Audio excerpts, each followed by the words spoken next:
So when I think about dreams for me, my dreams are really weird. So I decided instead that I wanted to write about other people's dreams. And this particular poem came to me while I was visiting Budapest, if that's a city that any of you know at all. One person who's been to Budapest. And I was thinking about history and our ancestors and what they dreamt about.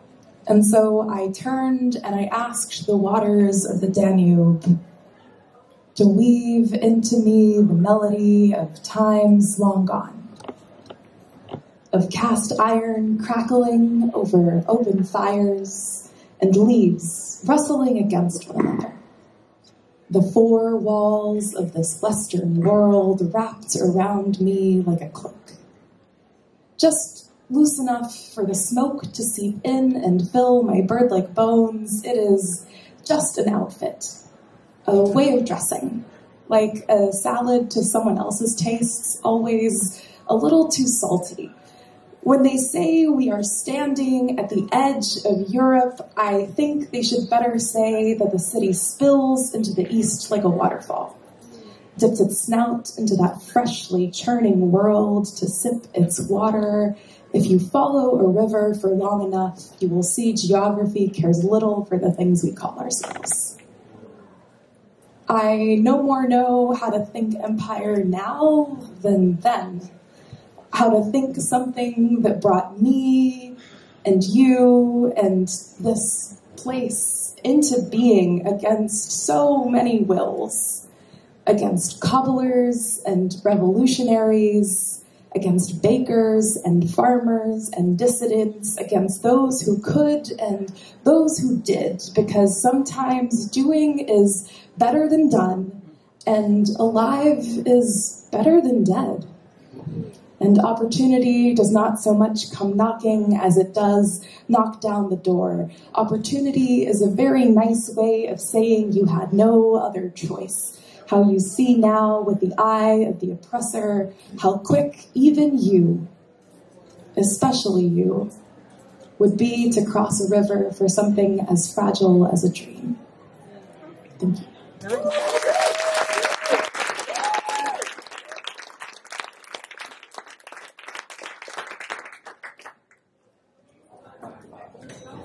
And the second piece is about a very different kind of dream, which is anyone here familiar with the concept of the manic pixie dream girl? Yes. Yes? No? We'll experiment with the poem. We'll see how far you get. If not, you can ask me about it later. Give us this day our daily feed. Our most inner thoughts and insecurities fed back to us like offerings.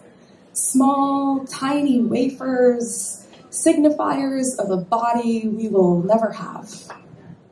Of mannequin, of plastic doll, some approximation of woman devoured by expectation, eyeball, algorithm, if only you were skinnier.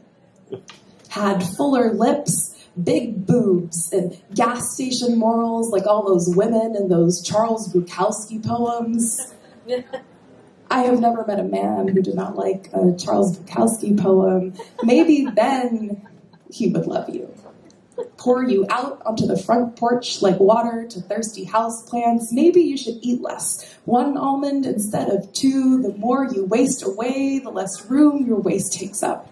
And the only cardinal crime of womanhood is taking up space that is not meant for you.